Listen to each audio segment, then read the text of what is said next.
Am I the jerk for telling my mom I hate how she acts sometimes? I am a 15-year-old male sophomore in high school, but I am homeschooled. This morning, while I was sleeping, my mom kept barging into my room telling me to wake up before my live lesson. Despite me not having any until 2 p.m., which would be my Spanish lesson, my mom kept bugging me to wake up. I woke up grumpy because she did not believe me, even though I showed her proof that I was fine to sleep in a little longer. She got upset because I am failing algebra. She said she wanted to talk with my teacher, but I told her that I would handle it and she could get involved if I could not. She then said, if you fail, which hurt because I was trying to tell her to let me handle it myself. I am a sensitive person, which is mainly why I am homeschooled, as I was bullied for being sensitive. Since I was around 8 years old, my mom has been telling me that I was going to fail. In the first few years, I did not mind because I proved her wrong. However, ever since middle school, I have been slowly losing myself because of my mother's constant negative comments. Despite staying up until 12 a.m. studying and working hard, my mom kept insisting that I would fail if I did not crack down on my work. My grandma told my mom to stop saying those things, and my mom left. I spent 2 hours crying to my grandma about my mom.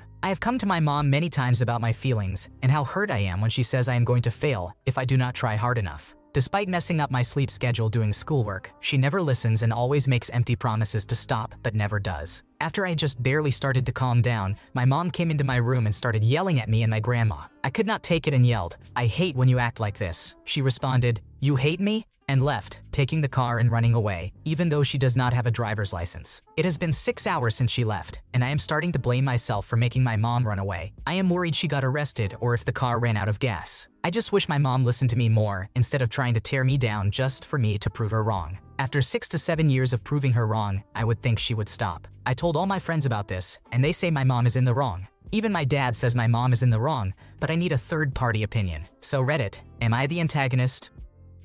You sound like a typical 15-year-old just trying to navigate school and family stress. Therapy might be beneficial for both of you to address underlying issues and improve communication. It seems like you both need help to stop lashing out at each other. I hope she comes back safely and you can find a way to talk things through. Am I the jerk for not letting my friend bring their new partner on a group overseas trip? Am I the jerk for not letting my friend Marcus bring his girlfriend on a group trip overseas? For context, my close friend, Jenny, and I decided to plan a group trip overseas months ago.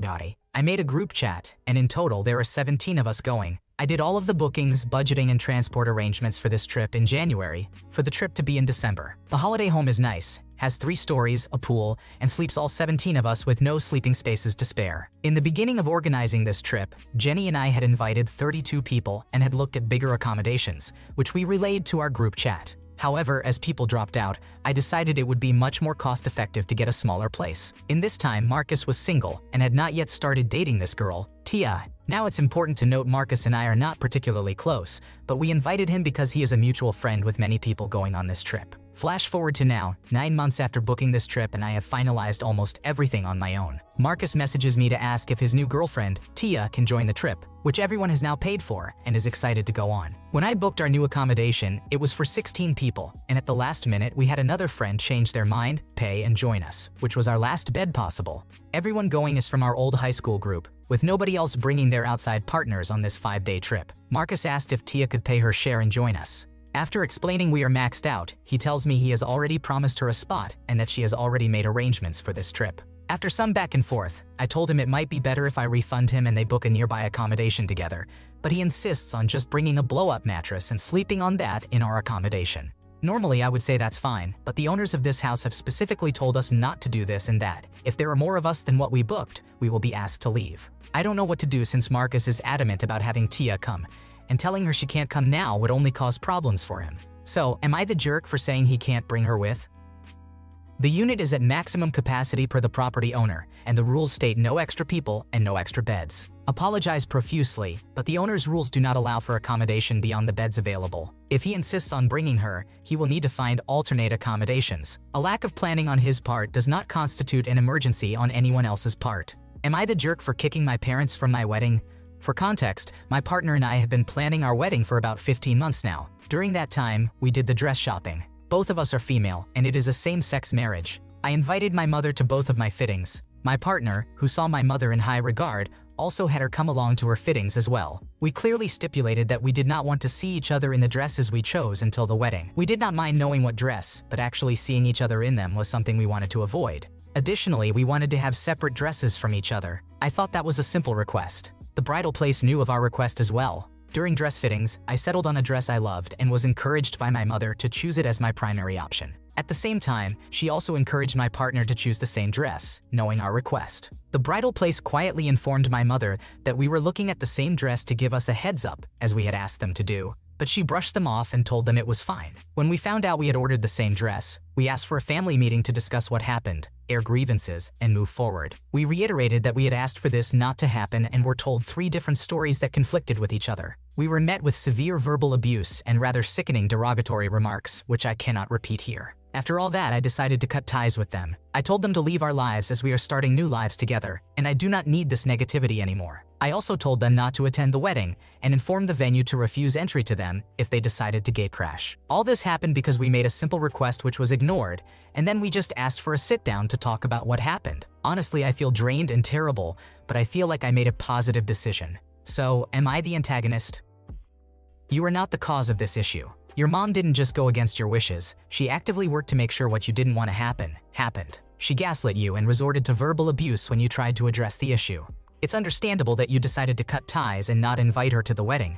You deserve a drama-free and joyful wedding day, and you're making the right choice for your own mental health and the future of your relationship. Am I the jerk for liking someone else more than my significant other? I, a 15-year-old female, recently started dating my 17-year-old male boyfriend, Connor. I did not know my boyfriend very well before we started dating, as he goes to a different school. We met at an extracurricular sports event where he got my best friend's Snapchat, and from there he asked me out later. Prior to meeting my boyfriend, I have been in a drama class with Josh, a 16-year-old male, for the past year. During that time, I have had a small crush on him, but since I am a grade below him, we have a mixed grade class. I never acted on it because I feared rejection and did not think he liked me. Now to the main issue and the reason for my post. I am currently doing a play in mine and Josh's, drama class. Every time we rehearse backstage, Josh and I stand next to each other. Over the past week, he has become, what I believe to be, flirty with me. He has been telling me I look beautiful, complimenting my acting, and telling me jokes even though we get told off for talking. Even though I am dating Connor, the feelings I had for Josh have come back even stronger, and I think I could even be in love with him. But I cannot break up with my boyfriend because I like him so much. It would mess up my friend group and be incredibly awkward if we broke up.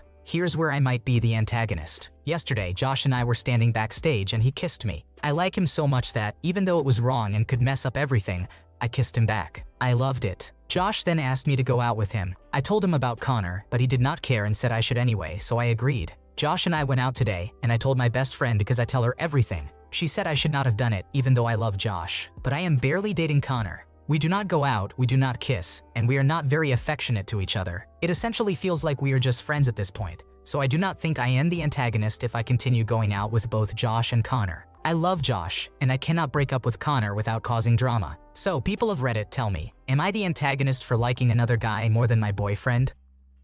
You are the jerk here, OP, for not breaking up with Connor before pursuing Josh. Leading him on because you don't want drama is selfish and will only create more problems. If the relationship was monogamous, cheating on him was the wrong move. The best step forward is to break up with Connor and distance yourself from any friends who create unnecessary drama over this. Am I the jerk for telling someone negative emotions are valid but shouldn't influence how you react and behave? I, a 27-year-old female, have been friends with a girl from school since we were 6 years old. Our friendship had ups and downs, including periods where we did not talk for months. My friend, who is also a 27-year-old female, had a troubled childhood, and while the rest of our friend group also experienced trauma, it helped us bond.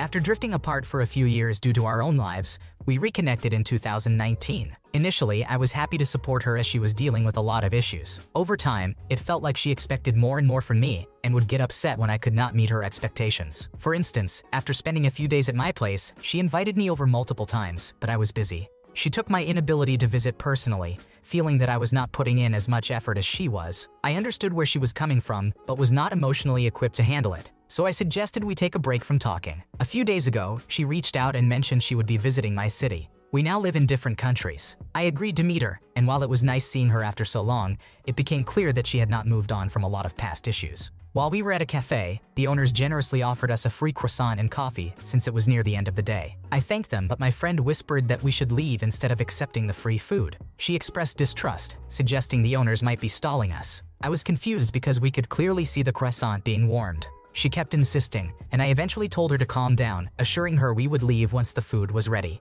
A bit after that, she started talking about how her past trauma has given her trust issues and made life difficult for her. I empathized, sharing that I had also experienced PTSD and had gone through therapy, which helped me process my emotions without letting them control me. I explained that while it is important to feel emotions, it is also crucial not to let them dominate how you think or act. This upset her. She said she has always been emotional and holds on to how people make her feel, something her parents did as well. I tried to clarify that emotions are valid, but they should not stop her from living her best life. However, she became visibly upset and told me our views do not align because our lives are different. She said she will always prioritize her emotions when responding to situations and will surround herself with people who understand that.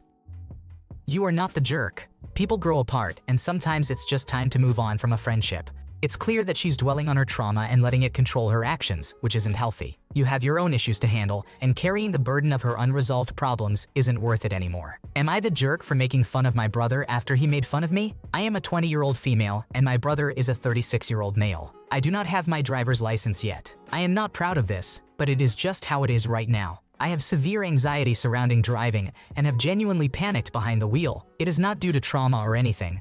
I just really struggle. I do have a permit. I am in therapy and hope to be licensed before I turn 21. Because of this, I sometimes rely on people for rides. I am in college 4 days a week and I work 2 days a week. I take public transport to school and that works perfectly. Either my mother or my boyfriend takes me to and from work 2 days a week. I still live at home and my workplace is 7 minutes away. My mother has no issues helping me out. My brother was recently at my mother's house and really criticized me. He was saying things like, "When I was your age, you would have gotten bullied so bad for not driving," and "What a shame you make mom drive you to work like you're a child," and just all around criticizing me. He also said something about me being lazy, which really set me off. Now, here is some context about my brother. He has not had a job since he was around 25. He is not disabled or anything like that. He claims he's a stay-at-home dad. Both of his children are school-aged. He also was not even working before his oldest was born.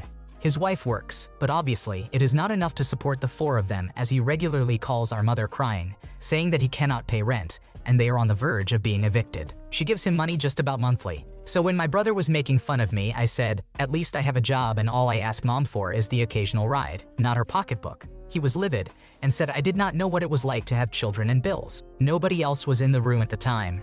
True enough, but do not dish it if you cannot take it, man. My mother told me I should not have said that, but also agreed that he should not have been saying what he said to me either. My brother is still angry at me.